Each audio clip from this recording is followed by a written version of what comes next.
thing's suffering. That thing is suffering immensely.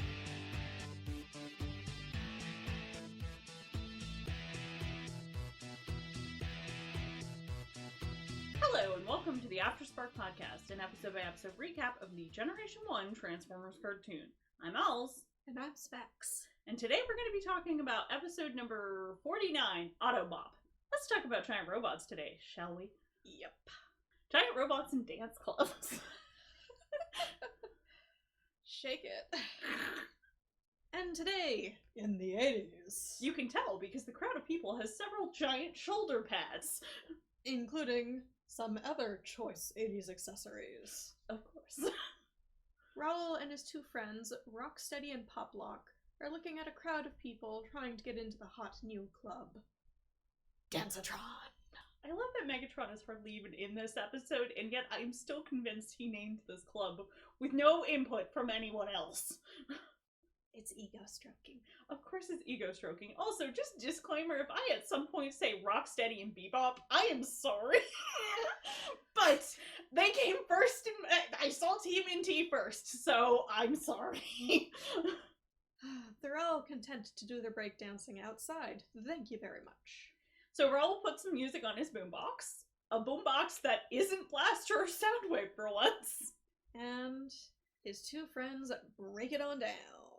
At least until a punk in a mohawk shows up and pulls the rug out from underneath them. Or cardboard in this case. The guy says this is Dancetron's corner. Pretty sure you can't own a street corner, bro. Raoul's friends seem completely ready to fight the punk, who's at least twice their size. Twice their width, for that matter, but hello, Frank Welker, using Rumble's voice for a different character, Poplock in this case. This idea gets progressively worse, as a horde of other punks join the first. Poplock comments on the club's strange hiring policy. Raoul tells his friends that it's time to pull a Michael Jackson and beat it. That's it. I could just show that one clip to somebody and they would be able to immediately date it. The punks chase after them. And Welker is apparently doing one of the punks too, which sounds very weird, but he's already doing one of Raoul's friends. Mm-hmm.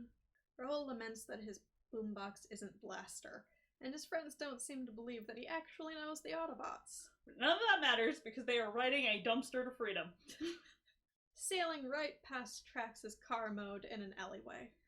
The punks continue to chase them before the trio is unfortunately stopped in their tracks, getting thrown into the dumpster themselves. The punks surround them. When, who'd have thunk, they're saved by Blaster and Trax. The punks have laser guns, because of course they do. We can't be in New York City in an episode without laser guns. That shoots stylish purple lasers. Because of course they do. Raoul's friends take one look at all of this happening at once and hop back into the dumpster. Presumably to have some cover from all the laser fire. Which I can't blame them. A punk throws a chain onto Blaster, which does about as much as you'd expect. I.e. nothing, and Blaster breaks it immediately, just like moves his arm, and there it goes. Trax zeroes in on one of the people in the crowd of punks who is in a suit. And looks like a fancy businessman. Which probably shouldn't be in a crowd of leather punks. Yeah. Blaster uses his electro-scrambler that causes the group's laser guns to stop working. Yes, it's the lack of guns that cause these idiots to flee, not that the giant robots are shooting back at them. Raoul pops out of the dumpster to tell Trax that he had it under control, man. Raoul emerges from the dumpster to shame-bot kind.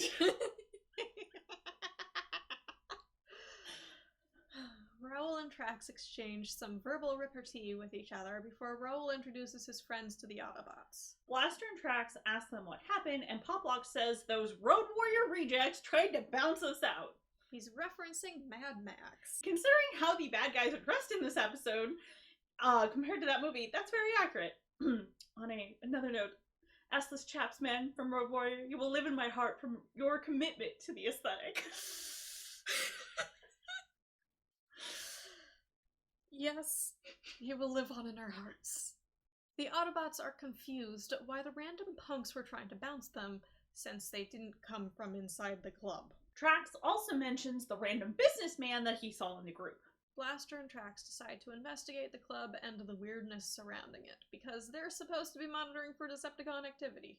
We later see Blaster inside the club with no explanation for how or if they made it past the bouncer. A guy at the bar takes one look at them and says, "I have to get me one of those suits." Why would you think that's a suit? They're like, what, 12, 20 feet tall? Well, considering what's going on with this club, that'll be covered later. I mean... Even so, he seemed like it was him talking, not random bullshittery. Well, it might just make him think Blaster looks like a fancy man. I don't know.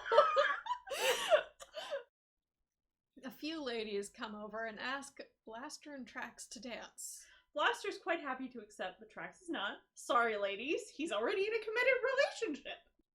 Trax walks around the dance floor, spotting a woman in curlers and a bathrobe who looks very out of place. High above the dance floor, in an upstairs booth, Starscream paces, lamenting that even with all of his surveillance, Autobots have gotten into the club.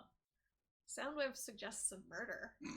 I mean, go hard or go home, I guess, is Soundwave's motto today. Starscream says it's too risky to do it in the club, and that they still need to take care of those kids. What did the kids ever do to you, Starscream? He sounds like a Scooby-Doo villain. He totally does. The three boys are taking public transit home. Public transit being a train in this case. When the conductor suddenly turns evil and makes the train pick up speed. And barge right through a stop. People begin to panic and begin to climb out of the windows. Panic, screaming, terror. No one is having a good time. Well, that escalated quickly. The evil conductor begins smashing the control panel with a stabilizing bar that he's yanked off the wall. Back in Raoul's car, his friends are hanging on for dear life, and Raoul yanks on the stop cord until it breaks, causing the brakes to engage. It's not usually how that works. It's like they're implying that's an emergency stop, which would be really bad if someone accidentally yanked on it. If you haven't been on public transit, like I had not been on public transit until I got into college, usually the pull cord is something that you just pull to indicate you want off on the next stop. Which begs the question of if trains even have that. Also, so when he like breaks it, it looks like it's engaging the brakes on the train, but then doesn't actually seem to accomplish anything. Like, doesn't seem like it's slowing down the train. It certainly doesn't stop the train, so I don't even know why this happens. Yeah. Trax and Blaster happen to be walking near the train tracks. Trax commenting on how weird it was to see the mismatched people in the club dancing, while Blaster doesn't feel that they found anything conclusive at all. And then the runaway train just goes by, so they hurry off to help. Via Trax's ability to fly and a surprise grappling hook, he and Blaster are able to board the train. Blaster begins moving along the outside, while Trax attempts to slow down the train. Which really doesn't look so good on the old boy's peds. It looks downright painful and bad for his finish. He basically grabs onto the back of the train and then puts his feet down on the tracks to basically try to slow the train down. Acting as, you know, a humanoid brake system. Yeah, it really does not look good on his feet. Yeah. And he doesn't even complain about it at all. No, he doesn't. Blaster manages to kick the engine, finally stopping the train. So the Autobots find the boys, and they all head to the front of the train to investigate what the fuck just happened. We see the driver make a quick exit before they arrive. And their conclusion? Sabotage. Afterwards, Trax tells Blaster to take the other two, and he and Raoul head off to investigate the club. Poplog asks why Raoul gets to go clubbing with Trax, and they don't! Raoul says, some guys got the juice, and some ain't. Trax sounds rather resigned to this. And is like, cool it and get in. He sounds like, my boyfriend is an idiot. I love these two. Raoul and Trax happen upon a building with active construction going on at like 1 a.m. So Trax' bullshit senses start to tangle and they stop to investigate. They spy yet another group of people who don't seem to match their locale. Poplock and Rocksteady are handed some tickets to Dancetron. They also comment on how late it is, but the guy handing them the ticket says, it's an all-night party, man. He reminds me of Shaggy. I'm more concerned because it seems weird they're not with Blaster, considering the last conversation they had, but maybe Trax meant take these two home? But then that doesn't really make any sense because they're presumably close to Dancetron again, which seems to be the opposite direction they were traveling. Yeah, I mean, maybe they ditched Blaster. He just wasn't cool enough for them. I'm just saying, I don't think it was well thought through. Regardless, they take the tickets and plan to show Raoul and those metal meatheads that they can take care of business on their own. Sure you will, boys. Sure you will. Back with Raoul and Trax, they are attacked by the group of people at the construction site who begin chasing them. Raoul wants to fight back, but Trax says they need to get to Dancitron. So Trax picks Raoul up and shoves him into his chest before transforming into car mode. He's got to keep his squishy boyfriend from doing something stupid. Legit reasoning there. Yep. Poplock and Rocksteady arrive at the club. The same punk as before sees them and calls Starscream, asking if he wants him to take care of them, but Starscream has plans for them. They walk in planning on doing some detective work, and they just end up dancing. Blaster has gone to Teletran or the Teletran one that's in New York. I don't know. But Teletran suggests that what's happening is mind control via ultrasound frequencies. Ah, groovy. Blaster heads back to the club to find out. Trax and Raoul have arrived, but Trax leaves Raoul outside because he's worried about Raoul getting mind controlled, and he heads in by himself. Inside, he finds Rocksteady and Poplock, who have something to show him. It's a trap! The two lead him to a door, and when the door opens, Starscream fires on him. In one shot, we see Starscream in front of some DJ tables. Has he been DJing? Well, I mean, there's gotta be some reason he was either put on this mission with Soundwave or went on this mission with Soundwave, so maybe? Soundwave presses a button, causing all the humans to turn on Trax. Trax can't really, hit the humans back, so he tries to escape by climbing up to the platform above him. This doesn't work very well, and the swarm of humans push him off, and he falls, followed by a bunch of large speakers, which bury him. He's presumably fine because Starscream calls Megatron to gloat about capturing him, not killing him. Yep. And that's Megatron's one appearance in this episode, by the way. Sir, not even appearing in the flesh this episode. I don't even think Optimus shows up for a vocal thing. That's weird. He's usually in every episode at least a little bit. Yeah. Blaster finds Raoul outside the club and tells him to stay outside while he goes in. Raoul says no. My main machine's in trouble. Raoul, no. Raoul, yes! Once inside, Raoul's friends find him, and he realizes that something's wrong with them. Running away and finding a tied-up Trax. Meanwhile, Blaster manages to find Soundwave, who is the source of the ultrasound waves, who'da thunk, and is ambushed by Starscream. Granted, Starscream misses, so Blaster tackles him straight out of the room and down some stairs. The crowd has now also turned on Raoul, and we see that he has stuffed napkins in his ears to block out whatever was causing the mind control. His friends take out said napkin, but Raoul manages to resist. Raoul proves that love and willpower can overcome brainwashing. He then crawls over to a mop bucket and splashes some of the water onto his face, and I'm like, mop bucket? Why? They're in a club.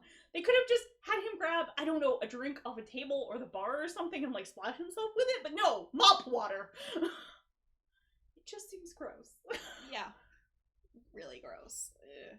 He picks up the entire bucket and throws the rest of the water on his friends, snapping them out of the mind control too.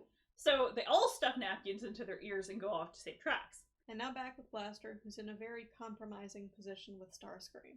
Oh yeah! Blaster, why is it always you? Raoul climbs up and turns a valve on the sprinklers, which rains down on the crowd, snapping them out of their brainwashing too. Smart. Yeah, that might be one of the smarter moves somebody does in this show, period. Yeah. And it shows that somehow the Decepticons were actually willing to follow safety guidelines. Either they followed them or they bought a building which adhered to them.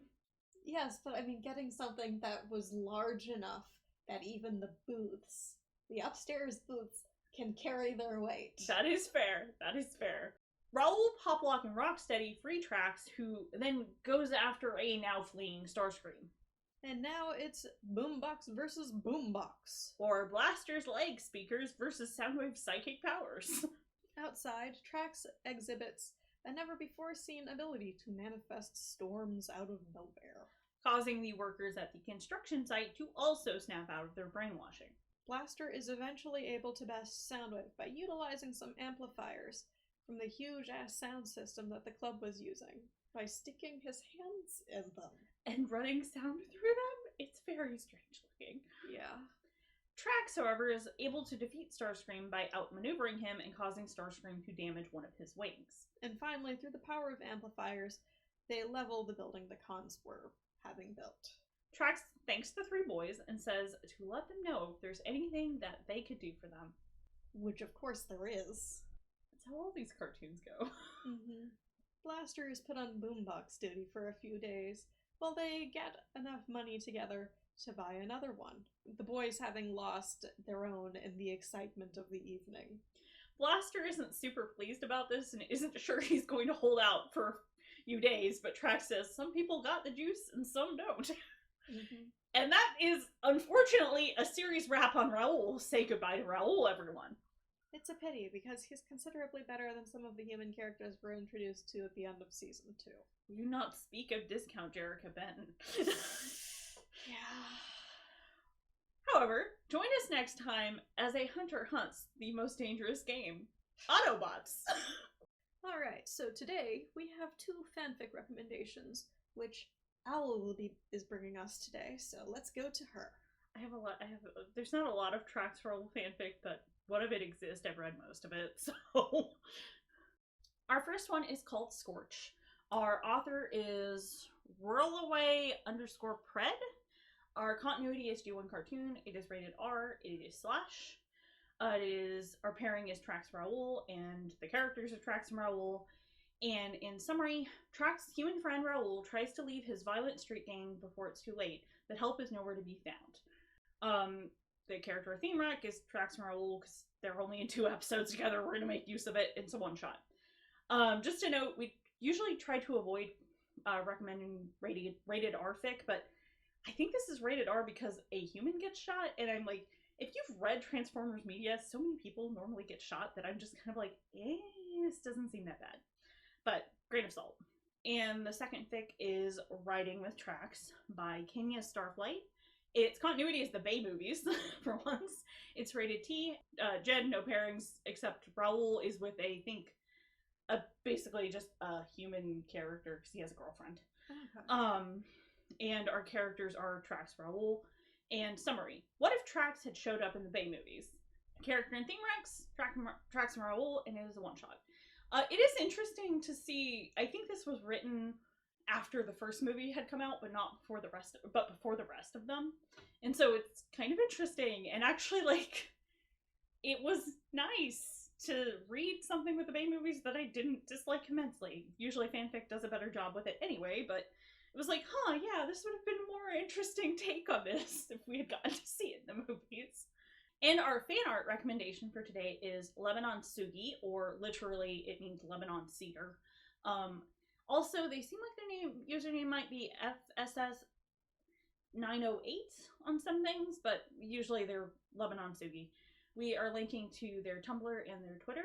They do a variety of things, and from what I could tell, I think they either worked on official Japanese Transformers releases, or they worked with another rather large doujinshi artist. They are much more active on their Twitter than their Tumblr, but their art is very pretty, and in fact there's a set of charms I would love to be able to buy, but I can't find a listing where they're actually listing it. But we have a Skyfire Starscream picture.